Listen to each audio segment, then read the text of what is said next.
నారా భువనేశ్వరి గారి ప్రసంగం చూస్తే స్పష్టంగా అర్థమైపోతుంది చంద్రబాబు నాయుడు పని అయిపోయిందని.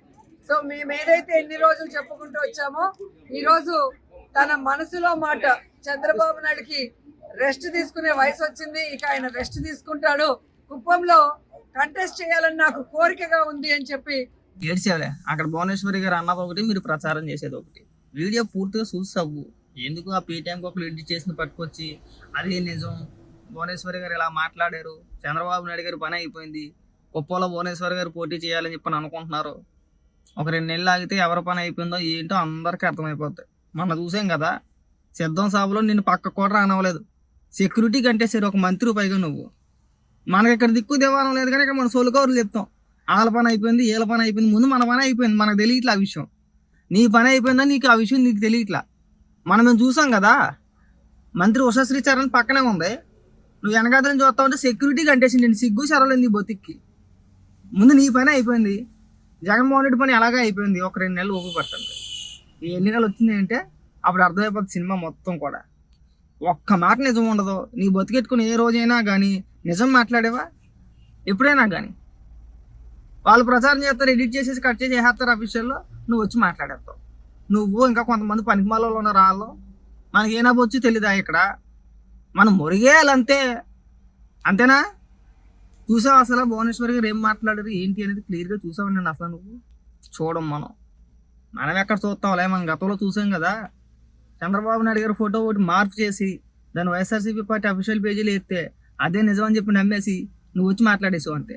నీ దిక్కుమాలు తెలివితే అట్లా ఆ విధంగా ఉంటాయి. పైగా నువ్వు ఒక మంత్రివి, ఏది మాట్లాడాలో ఏది మాట్లాడకూడదో మనకు తెలియదు. తర్వాత అందరూ పనగడ్డెట్టారు నీకు, దిక్మాల దానా అది ఎడిటింగ్ ఫోటో, అదే నిజం అని చెప్పి నువ్వు మాట్లాడేసుకుంటున్నావు. కాళ్ళు పట్టుకోవడం అంటే ఇగో జగన్మోహన్ రెడ్డి పట్టుకున్నాడు మోడీది అని చెప్పేసి అంటే మన తలకే ఎక్కడ పెట్టుకోవడం కూడా మనకు తెలియలే. ప్రతి దానికి ఎగేసుకుని వచ్చే మాకు ముందు నీ పని అయిపోయింది. ఫస్ట్ నేను జగన్మోహన్ రెడ్డి దాకట్లేదు, ఇంకా మీవో లేదో ఊరికి నీ సునకానందం అంతే. ఇక్కడ నువ్వు విమర్శిస్తే మనకి ఎక్కడొక్క టికెట్ అడేస్తారో, ఇప్పటికే టికెట్ లేదని చెప్పేసి అని కన్ఫర్మ్ అయిపోయింది మనకి. కాబట్టి మన చంద్రబాబు నాయుడు గారిని భువనేశ్వరి గారిని విమర్శిస్తే సరిపోద్ది.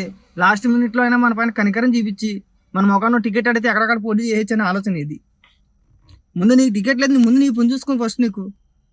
నువ్వు ఎక్కడి నుంచి పోటీ చేస్తావు అనేది నీకే క్లారిటీ లేదు. అసలు నీకు సీట్ ఉందా, టికెట్ ఎత్తాడా ఇవ్వడా అనేది తెలియదు. ఉన్న ప్రచారం ఏంటంటే నగిరిలో నీ సినిమా అయిపోయింది, నేను ఎవడో దేకట్లా, నీకున్న వ్యతిరేక వర్గమే నీకు టికెట్ ఇస్తే ఖచ్చితంగా రోజాని మేమే ఓడిస్తాం, అవసరం ఎంతన్నా ఖర్చు పెడతామని చెప్పి నువ్వు పక్కన ప్రచారం తీసుకుంటూ వాళ్ళు తిరుగుతున్నారు. ఆ దెబ్బకి జగన్మోహన్ రెడ్డి భయపడి ఏమో రోజాకి నిజంగా టికెట్ ఇస్తే ఖచ్చితంగా సీటు పోయినట్టే, కాబట్టి మెజారిటీ ఎవరైతే అక్కడ ఎన్నుకుంటారో, ఎవరైతే నాయకుడు ఉన్నారో వాళ్ళకే ఇద్దాం సీట్ అని చెప్పేసి జగన్మోహన్ రెడ్డి ఆలోచన. ముందే మీ సీట్లు ఎందుకు ప్రకటించలేదు చెప్పనా?